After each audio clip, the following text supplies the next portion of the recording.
I added a poll on my Instagram profile and maximum of you have voted for my CBSE class 10th journey. So let's come. If you don't know about the poll, so here is my Insta ID. You can go and follow it for many new updates. Come to the point and start this video. So after class 9th, my only aim was to score good marks in my class 10th because due to online classes in class 9th, I was lagged behind in my academics and my scores were gradually decreasing. Now let's talk about class 10th. Before 20 to 25 days of starting off my class 10th, I actually started revising it. I actually started learning and reading for my class 10th because my aim was to score good marks in class 10th to improve from what I was in class 9. I started searching about the experiences of class 10th and make my mind according to it. Also, I asked my elder sister who was in 11th class, I asked her about her experience of class 10th. She told me some important points to remember and also I followed them. Unfortunately, at the initial of our class 10th, there were online classes which I don't like, and many of students do not like the online classes, but yes, I took them seriously. When my offline classes started, it was a new experience, a new class, and new teachers for me. I started my YouTube channel on 19th of August 2021. I started my YouTube journey from 19th of August. First, I thought to just upload of what I am learning, to just upload that what I was learning, like the all chapters of class 10th. But then I thought that it was a very time taking process. बहुत ज़्यादा time लग जाता था मुझे videos को upload करने में, and पहले मुझे स्लाइड्स बनानी पड़ती थी. So it was very tired work and I didn't like it. So मेरी सिस्टर ने एंड इवन मेरे पेरेंट्स ने मुझे कहा कि आप व्लॉग्स डाला करो. From then there I started uploading my travel vlogs and my vlogs. So when I came to know that CBSE examination is divided into two terms, term 1 and term 2, and term 1 is objective, I joined my science tuition because after pre-boards for term 2, which held in school, I actually thought that I am lagging behind only in my science subject. Rest all of the subjects, they were okay, they were good. So I joined my science tuition for, I think I went my tuition only for 2 months. In October, I bought and issued some books from library. Basically, they were the objective books to practice. I actually issued Arihant and Together With for my reading. I filled all these books near about at the starting of November month. And actually these books helped me a lot for my revision because the examinations are objective. So due to lack of questions, many of students were not able to practice for this examination. So maximum of students in my class also issued and buy these books. And these books were also helpful for me. In term 1 pre-boards which held in school, actually जो मेरे marks थे, it was expected. जितने मैंने expect किए थे उतने ही आए number, and I was happy with my marks at that time. But in term 1 CBSE examination, मेरे expected जितने मैंने expect किए थे उतने number नहीं आए. You can see the video about my term 1 experience. I have uploaded that. I will give link in the description.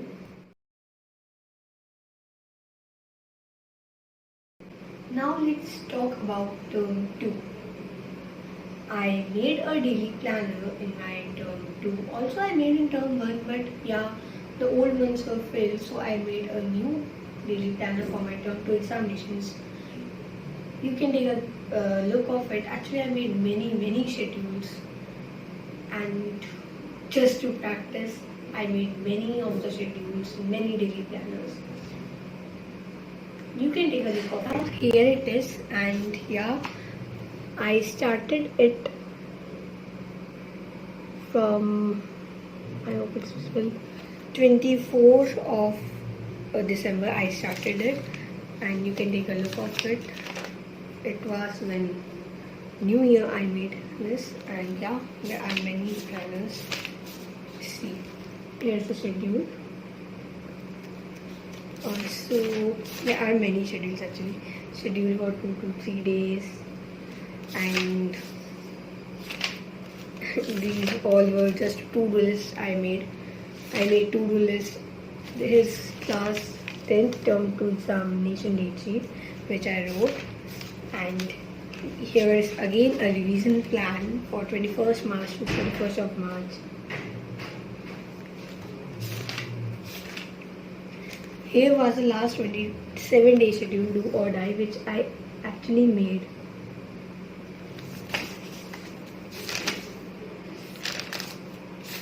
There are many things, and yeah, I last 2 to 3 days before my, I think, at last 10 to 15 days, I think, yeah, I remember, at last 10 to 15 days, I actually wrote all science term 2 examination pattern, all these things. Yeah, so yeah, that was my daily planner. Even some pages are left in it also. I started preparing for my term 2 at my best. And as I remember, our pre-boards were from 10th of March 2021. At that time in our school, in first half there were revision, and in second half there was examination for pre-boards. After the pre-boards, there were 1 hour classes just to clear our doubts from teacher, and yeah, I have many revision notes which I made when I was on the leave, when I did not go to school, because I thought that यार 1 hour के लिए जाना इतना बहुत वो है. अब if मुझे कोई डाउट है, मैं उसी दिन जाती थी जिस दिन मुझे कोई डाउट होता था. अदरवाइज मैं घर पे ही रह के अपनी रिवीजन किया करती थी. मैंने बहुत सारी मतलब लीव भी ली थी इन डेज में कि मैं अपने लिए मतलब बेसिकली मैं टर्म 2 के लिए प्रिपेयर कर सकूँ. लेट मी शो यू कि क्या क्या रिवीजन 1 hour क्लासेस में हुई और क्या क्या रिवीजन नोट्स वगैरह मैंने जब मैंने लीव लिया करती थी तो मैंने उसमें क्या क्या किया. तो गाइस, इसमें कुछ तो वो नोट्स हैं जो कि मैंने स्टार्टिंग में ही बनाए थे. फॉर एग्जांपल साइंस के नोट्स हैं, एसएसटी एंड मैथमेटिक्स के नोट्स हैं इसमें, एंड साथ साथ एनसीईआरटी क्वेश्चंस वगैरह भी मैंने प्रिपेयर किए थे. तो ये चीज़ मैंने दिखाना भूल गई थी डैट मैंने ये नोट्स वगैरह भी बनाए थे. इसमें हर chapter specially physics, chemistry and bio के तो मैंने बनाए थे. इवन मैंने इंग्लिश के लिए एक मेरा बहुत ही फेवरेट पेज था in term 2 which I made, वो भी मैं आपको दिखाती हूँ. तो गाइस, ये इंग्लिश का मेरा बिल्कुल फेवरेट पेज है, tale of custard the dragon का. मैंने इसमें पूरा फ्लो चार्ट बना रखा है. इफ़ यू वांट तो मैं इसको अपलोड भी कर दूँगी अपने इंस्टाग्राम प्रोफाइल पर. एंड यस, हियर एक्चुअली मेरा फ्लो चार्ट और ये मेरा फेवरेट पेज था. एंड मैंने जब मेरे एग्ज़ाम्स थे इवन मैंने इसी से रिवीजन करी थी. मैंने पोएम तो पढ़ी थी, साथ साथ मैंने इसी से रिवीजन भी करी थी. ये फॉर्मूला शीट है टर्म 2 की मैथमेटिक्स की जो कि मैंने बनाई थी. एंड इसमें सारे के सारे फॉर्मूलेज लिखे हुए हैं टर्म 2 के सिलेबस के. बाकी मेरे पास यहाँ पर मैन्युफैक्चरिंग इंडस्ट्रीज़ के चैप्टर के जो कि मैंने आई थिंक जब मेरे एग्ज़ाम्स थे मैंने तभी ही बनाया था. जब मेरे एग्ज़ाम की प्रिपरेटरी हॉलीडेज थी तब जाके मैंने ये बनाया था. Next I have these arithmetic progression और बाकी सारे चैप्टर्स की जिसमें मैंने रिवीजन करी थी. कुछ इसमें सैम्पल पेपर्स वगैरह के भी पेपर्स हैं और कुछ मोस्ट इम्पॉर्टेंट क्वेश्चंस भी जो थे वो मैंने पेजेस पे प्रैक्टिस किए थे. बिकॉज आई थॉट कि यार मैं इनको सेपरेट रखूँगी तो ज़्यादा सही रहेगा इंस्टेड ऑफ बार बार उसको नोटबुक में खोल के देखना. तो मैंने उसको ईजी मेथड से किया था अपने पेपर्स पे. एंड यस, ये सारी मैथ्स की रिवीजन है. यहाँ से इंग्लिश के सैम्पल पेपर शुरू हो जाते हैं. ये मैंने सैम्पल पेपर इंग्लिश में 17 अप्रैल का सैम्पल पेपर 3 है जो कि मैंने 3rd सैम्पल पेपर प्रैक्टिस किया था. कुछ मैथ्स के सैम्पल पेपर है इसमें मिक्स ही, और ये मैथ्स के सैम्पल पेपर आते हैं. ये मैंने कुछ सैम्पल पेपर्स 1 hour क्लासेस में भी करे थे. मतलब 1 hour क्लासेस में जब मैंने लीव ली थी घर के लिए तब मैंने ये सब किए थे. और ये एनसीईआरटी एग्जाम लगे कुछ क्वेश्चंस मैथमेटिक्स के जो कि मैंने किए थे. Next I have again this. ये तो एक ASL का पेज आ गया, मैडम राइट्स द बस. मुझे ये मैडम राइट्स द बस का टॉपिक मिला था तो ये मैंने सारा लिखा था उसके लिए. एंड देन इसको मैंने लर्न किया था. Actually it was easy. Okay, 24 अप्रैल का अगेन मेरे पास सैम्पल पेपर आ गए सारे इंग्लिश के, एंड ये सारे sample paper. Here are the notes of English. ये कोर्स का है, उसके नीचे बेकर फ्रॉम गोवा का है. Okay, again sample paper. And in sample paper में मैंने अपने आप को मार्क्स भी दिए थे अपने अकॉर्डिंग. 29 आउट ऑफ 40 ये मैंने दिए थे अपने आप को. मैंने मतलब साथ साथ चेकिंग भी की थी अपने अकॉर्डिंग कि यार हो सकता है यहाँ नंबर कट जाए, यहाँ नंबर कट जाए, ऐसे ऐसे करके. और यहाँ पर फिर कुछ रिवीजन क्वेश्चंस आ गए हैं जो कि मैंने प्रैक्टिस करे थे. कुछ मैम हमें होमवर्क दिया करती थी तो उसी के आंसर्स को बार बार लिख के प्रैक्टिस किया था. एंड टी फ्रॉम असम के नोट्स और कुछ इंपॉर्टेंट टर्म्स एंड पॉइंट्स यहाँ लिखे हुए हैं. उसके बाद यहाँ पर है letter for inquiry, sender address वगैरह, ये सारे लेटर्स की भी.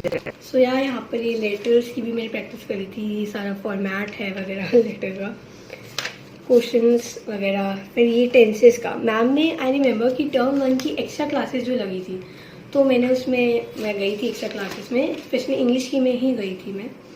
सो ये टेंसेस, क्योंकि मुझे अपनी एक्चुअली ग्रामर इम्प्रूव करनी थी, तो ये मैंने टेंसेस जब मैम करवा रही थी तो टर्म 2 में मैंने उसी नोटबुक से, जिस नोटबुक में मैंने ये सब लिखा था, उसी नोटबुक से मैंने ये पूरी शीट तैयार कर दी.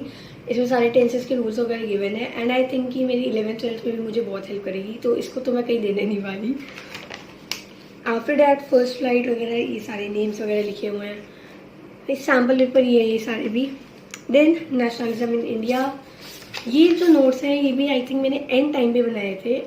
आई डोंट नो वाई, मेरा लिखने का मन करता है. एंड स्पेशली प्रिपरेटिव हॉलीडेज में मुझे और कुछ नहीं सूझता. मैं चैप्टर पढ़ती हूँ एंड देन मैं जितना भी मुझे रिमाइंडेड है या जितना भी मुझे आता है मैं उसी को लिख के देखती हूँ. सो ये सारे यही पे लिखे हुए हैं. साथ साथ बीच में सैम्पल पेपर्स भी हैं बहुत सारे मिक्सड.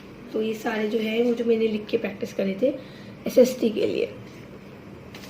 आफ्टर SST ये सारे उसके सैम्पल पेपर्स जो कि मैंने प्रैक्टिस करे थे. सैम्पल पेपर का क्वेश्चन जो कि मेरे से सॉल्व नहीं हो रहा था, then I actually solve the solution of this sample paper. After this, yes, sample papers ये सारे कुछ मैंने मोस्ट इम्पॉर्टेंट क्वेश्चंस करे थे यूट्यूब से. एंड ये देखो मोस्ट इम्पॉर्टेंट क्वेश्चंस लिखे हुए यहाँ पर. देन सैम्पल पेपर्स ही हैं ये सारे. उसके बाद ऐसे हिंदी की बात.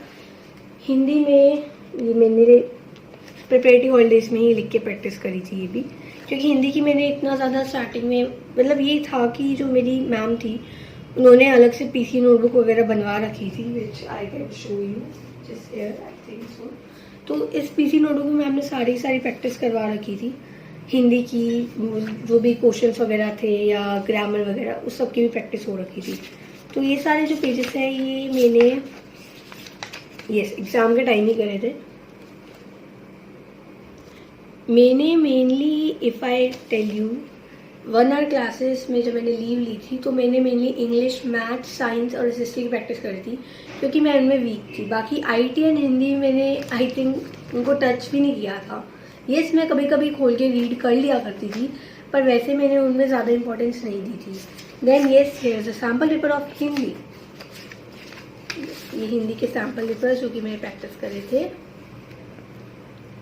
हिंदी के सैम्पल पेपर्स थे. उसके बाद टर्म 2 में एक्चुअली मेरे फादर ने मुझे फिजिक्स में एंड मेरी मदर ने मुझे मैथ्स में बहुत ज़्यादा हेल्प करी. मेरी जो मदर थी मुझे प्रैक्टिस क्वेश्चंस दिया करती थी, कुछ टेस्ट बना के दिया करती थी जो कि मैं सॉल्व किया करती थी. Not only in term 2, term 1 में भी मेरी मम्मा ने एंड येस मेरे फादर ने बहुत हेल्प किया मुझे, स्पेशली इन फिजिक्स में मेरे फादर ने एंड मम्मा ने मैथमेटिक्स में.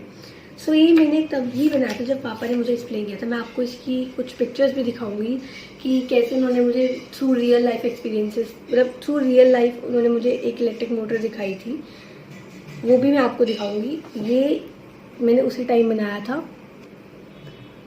And yeah that was night when I was practicing it with my father. And ये सारी इसमें फंक्शन वगैरह लिखी हुई है. मैंने अच्छे से, पापा ने मुझे डायग्राम भी बना के दिया था बोर्ड पे. ये सारी उसकी प्रैक्टिस है. बट अनफॉर्चुनेटली इलेक्ट्रिक मोटर की फंक्शनिंग नहीं आई साइंस के पेपर में, क्योंकि मुझे बहुत ज़्यादा गुस्सा चढ़ा, जिसके लिए मैंने इतनी ज़्यादा प्रैक्टिस करी, वो चीज़ आई ही नहीं थी। सारी इलेक्ट्रिक मोटर की फंक्शनिंग वगैरह लिखी हुई है। देन इलेक्ट्रोमैग्नेटिक इंडक्शन, यस, ये वाला टॉपिक भी मैंने अपने फादर से ही समझा था। फिजिक्स तो मोस्टली मैंने अपने फादर से ही क्लियर करी थी, एंड अभिषेक सर से वेदांत, तो यस, ये रहा इलेक्ट्रोमैग्नेटिक इंडक्शन का। Now it's of IT, it's the turn off IT में भी मैंने लास्ट में लिखा था बहुत सारा, कुछ सैम्पल पेपर की प्रैक्टिस भी करी थी। ये सब वही है, देखो, ये मैंने जब चैप्टर पढ़ा था, चैप्टर लिख के देखा था, ये वो है। उसके बाद ये सारे वही, यहाँ से सैम्पल पेपर शुरू हो जाते हैं, यहाँ से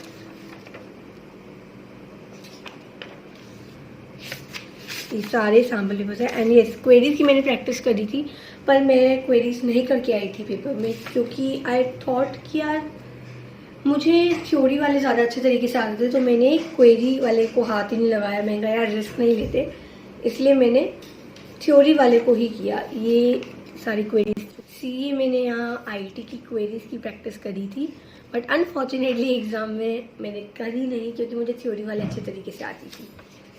ये सारी वही है।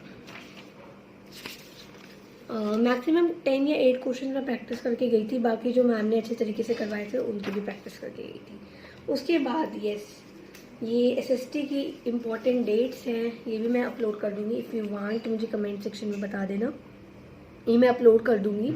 इसमें सारी की सारी इंपॉर्टेंट डेट्स लिखी हुई, नेशनलिज्म इन इंडिया के चैप्टर की है ये। आफ्टर डैट साइंस के सैम्पल पेपर शुरू हो गए, सारे के सारे साइंस के सैम्पल पेपर हैं। इसके आगे यहाँ से सैम्पल पेपर भी शुरू हो गया। एट दैट टाइम मुझे कुछ होश नहीं था कि मैं कौन से पेन से लिख रही हूँ, जस्ट मेरा यही एम था कि मैं ज़्यादा से ज़्यादा प्रैक्टिस करूँ। एंड साइंस का पेपर मेरे लिए ईजी था, बट यही फिजिक्स में जो मेरी गलती हो गई थी कि मैंने हीट निकाल दी थी, मैंने पूरा क्वेश्चन ही नहीं पढ़ा था एक्चुअली। एंड एट लास्ट मुझे बाद में बाहर जाके मेरे दोस्त ने बताया कि ऐसे ऐसे इस क्वेश्चन में करना था। सो ठीक है, एक्चुअली आई लर्न कि यार आगे से ना पहले क्वेश्चन को अच्छे तरीके से पढ़ना होता है, देन उसमें जो इम्पोर्टेंट जो पूछा है उसी को करना होता है। मैंने पूरा क्वेश्चन ही नहीं पढ़ता एंड मैंने जल्दी में सॉल्व कर दिया। ये सैम्पल पेपर 3 एंड यस, ये सारा सैम्पल पेपर 3 ही चल रहा है। हियर इज़ द असाइनमेंट जो कि हमें सर ने करवाए थे फिजिक्स में, ये वो वाले असाइनमेंट्स है। After this assignments yes, trends in modern periodic table, ये मुझे एक्चुअली ना लर्न नहीं हो रहे थे, मैंने बहुत बार प्रैक्टिस करी थी, तो ये वही है, ये मैंने इनकी बहुत बार प्रैक्टिस करी थी। एंड यस, ये मैंने साइंस के टाइम पे ही बनाए थे।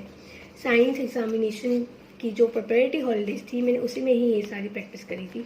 इंपॉर्टेंट फॉर्मूलेज वगैरह लिख के देखे थे, एंड रेजिस्टेंस वगैरह के फॉर्मूलेज जो भी है, इलेक्ट्रिक मोटर की फंक्शनिंग, और दोबारा से Maxwell's right hand thumb rule, and yes, magnetic effects of electric current वाला चैप्टर। ओवरऑल ऐसे मैंने करी थी अपनी टर्म 2 की रिवीजन, टर्म 2 की प्रिपरेशन। मेरे पास रिवीजन नोटबुक्स तो बहुत सारी है जिसमें मैंने प्रैक्टिस करी थी, बट वीडियो बहुत ही ज़्यादा लंबी हो जाएगी तो मैं इसमें नहीं दिखा रही। ये वो सारी चीज़ें हैं जो कि मैम ने हमें रिवीजन क्लासेस में करवाई थी इंग्लिश की। तो ये सारी पूरी की पूरी नोटबुक इंग्लिश से है, इसमें मेरी बहुत सारी मिस्टेक। जब मैथ्स की वरना क्लासेस लग रही थी तो बेसिकली मैम हमें एक्स्ट्रा क्वेश्चंस दिया करती थी, सैम्पल पेपर के क्वेश्चंस दिया करती थी, और यही मेरे से तो मैम ने यही कहा था कि आप डर बहुत जाते हो मैथ्स के सम सॉल्व करते हुए। तो टर्म 1 में भी मेरे साथ यही था, टर्म 2 में भी जब मैम ने मेरे प्री बोर्ड चेक करे थे, एक्चुअली मेरे नंबर बहुत ही मतलब अच्छे नहीं आए थे, बहुत ही कम आए थे टर्म 1 से भी। तो ओवरऑल ठीक है, इंग्लिश में अच्छे थे एंड बाकी सारे सब्जेक्ट्स में ऐसे ही मेरे नंबर थे। तो तब से भी मैंने थोड़ी प्रैक्टिस अपनी और ज़्यादा शुरू कर दी थी। मैं बिल्कुल ही मतलब मेरा माइंड बिल्कुल ही ये भी कर लूँ वो भी कर लूँ, मेरे दिमाग में था कि मैं इसकी भी प्रैक्टिस कर लूँ, इसके रिवीजन नोट्स बना लूँ, इसके भी क्वेश्चन सॉल्व कर लूँ। बट यार in this journey I actually learn never hustle, including मेरे टीचर्स, मेरे पेरेंट्स भी मुझे ये बोलते हैं कि कभी भी हसल मत करो, ये भी काम कर लो, वो भी काम कर लो, ऐसा कभी भी पॉसिबल नहीं हो पाता। एंड मुझे यही दिखा कि यार पेरेंट्स और टीचर्स जो है ना, वो बहुत ही आपको सपोर्ट करेंगे अगर आप उनके साथ अच्छे तरीके से रहोगे। तो अगर आप उन पे बिलीव करते हो तो यस, वो आपको डेफिनेटली अच्छी पाथ पर ही चलाएंगे। And not only that, they will help you in any way.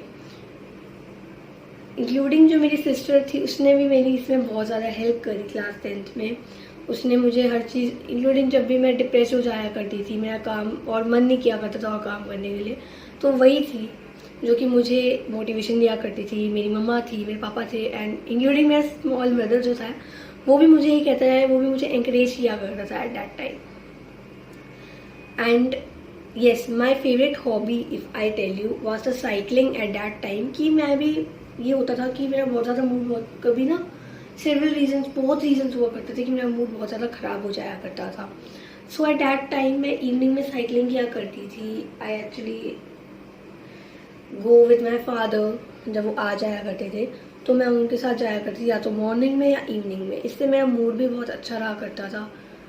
Including I remember कि मैंने अपनी इंग्लिश की टीचर जो है उनके साथ शेयर भी की थी कि मैं कैसे सारा मैनेज करूँ। टर्म 1 की, जब आई थिंक टर्म 2 की, जब जब टर्म 1 का रिजल्ट आ गया था, तब मैंने ये बात अपनी मैम से शेयर करी थी कि मैम ये सारी प्रॉब्लम्स हैं। तो मैम ने मुझे बोला कि देखो, आपको ना अपना ध्यान, okay you study, it's good, but कभी भी हसल नहीं करना। मैम ने भी मुझे ये समझाया कि ये काम भी करना है, ये काम भी करना है। तुम्हारी यही सोच है कि तुम ये भी कर लो, ये भी कर लो, एक ही टाइम पे, मिनिमम टाइम में तुम बहुत सारा काम कर लो, पर ऐसा नहीं होता। अगर आपको प्रॉपर वर्क करना है तो आप कभी भी मिनिमम टाइम में उसको नहीं कर पाओगे। प्रॉपरली वर्क करने के लिए आपको सबसे पहले पेशेंस होनी चाहिए, जो कि आई थिंक मेरे में नहीं थी। मेरे साथ तो यही था कि यार मिनिमम टाइम में जितना काम होता है ना उतना कर लो, बेशक वो काम ढंग से हो रहा है या नहीं हो रहा, जो कि आई थिंक मेरी सबसे बड़ी गलती थी। So yes, this class actually taught me the importance of time, never hustle, work smart rather than hard work, जो कि मैं कभी भी नहीं किया करती थी। इंक्लूडिंग मेरी मैथ्स की टीचर ने भी मुझे ये बोला कि लवी तुम हार्ड वर्क करती हो, तुम स्मार्ट वर्क नहीं करती, जो कि मेरी सबसे बड़ी गलती थी। मैं सम निकालने में लगी रहती थी, मैं कभी भी उसकी शॉर्ट ट्रिक्स नहीं ढूंढा करती थी। तो यस, मेरी वाली भी गलती थी। The most important lesson that I learned was that only parents and teachers will care for you, no one else. They are the one who are actually worried for you. If I talk about my friends, yes, they are necessary. They are necessary in everyone's life. But many of them actually compete with you, you know, आपसे competition लगाया करते हैं, and आपसे jealous भी होते हैं आपके achievements पे। बहुत रेयर ऐसे फ्रेंड्स होते हैं जो कि हैप्पी होते हैं आपके अचीवमेंट्स में, बट मैनी ऑफ देम, जो कि मैंने देखा है, they are actually you know jealous. वो जेलसी करने लग जाते हैं, कंपटीशन करने लग जाते हैं। एंड ये आई थिंक मैंने इसी क्लास में देखा एंड मैंने रियलाइज किया ये चीज़। But overall in my class 10th journey, my parents, teachers, my brother, sister helped me a lot. They motivated me, made me strong, they fully supported me. I hope you have enjoyed watching this video. If yes, so make sure to like, share and subscribe to this channel. Do not forget to hit the like button and also hit the bell icon for new updates. We'll meet you in the next video, my YT family. And yes, मैं बता दूँ, next video में एक travel vlog आने वाला है। उसमें मैं आपको सब बता दूंगी कि कब मैंने वो व्लॉग शूट किया था and everything. So yes, will meet you in the next video. तब तक के लिए बाय बाय।